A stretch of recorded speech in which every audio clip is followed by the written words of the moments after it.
Today we are going to start with lesson 3 of class 7, that is fiber to fabric.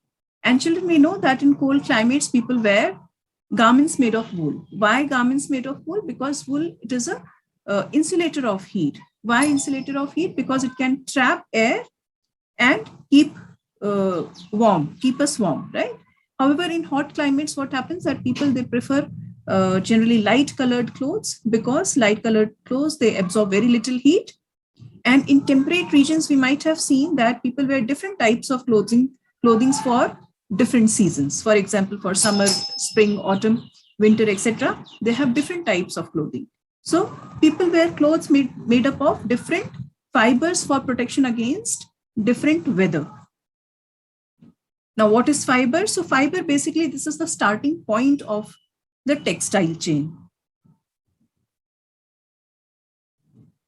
And we know that there are different types of fibers.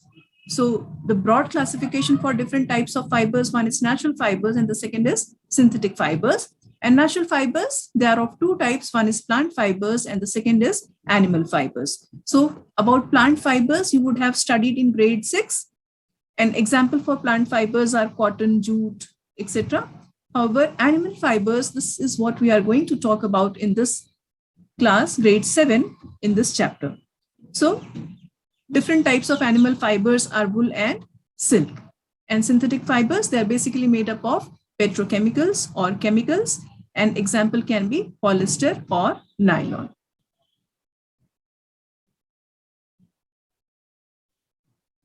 Now, wool is something what is given to us by animals. And these animals that you see here, they are all the wool yielders. Yes?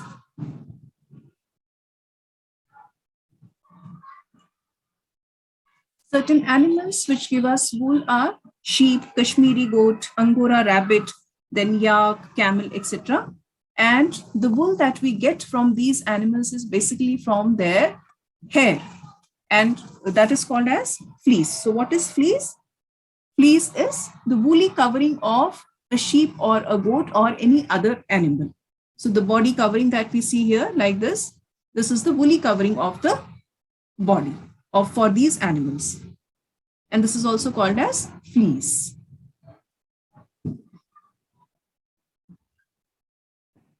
There are certain properties of wool, why it is chosen as a fiber. So one of the very important properties of wool is its insulating nature. The tiny gaps are present between the fibers, and these gaps are filled with bubbles of air which heat up as the moisture in the center of the fiber heats up. And this makes the wool a perfect insulator. So these properties, other than this, there are certain other properties also which make wool a wonderful fiber for us to use. So one of them is that it has excellent absorbency. Then despite excellent absorbency, it is a very good water repellent also. It absorbs moisture, but the outer layer of these fibers, they repel liquid. So we might have seen that it is very, very easy to,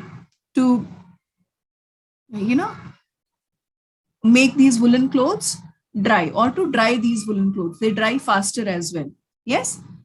Now, some other properties are that they regain moisture, and they tend to be warmer than others. They have poor resistance to alkalis, but good resistance to acid. And they are very good.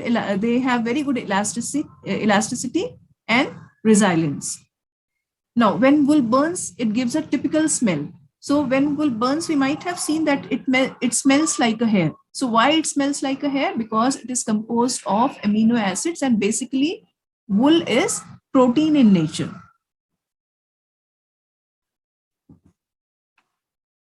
Not only this, wool is very durable, and resistance to dirt also is very high in case of wool.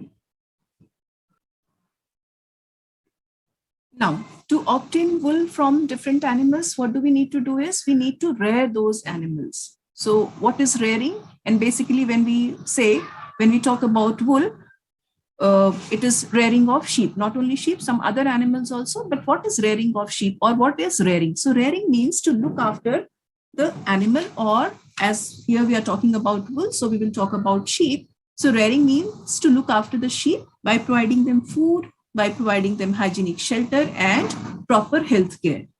So when we say by providing them food, so sheep, they mostly eat is grass, legumes, and sometimes, oil cakes, etc. And these sheep or these cattle, they need to be vaccinated and they need proper hygiene and ventilation in the sheep farms.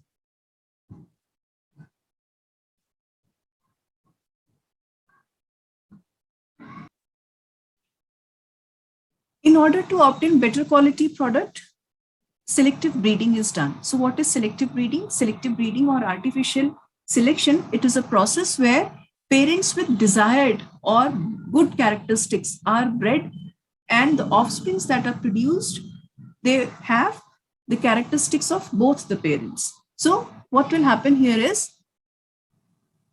male with good characteristic will be mated with a female with good characteristic, so that the offspring that is produced has the good characteristics of both the male and the female parents.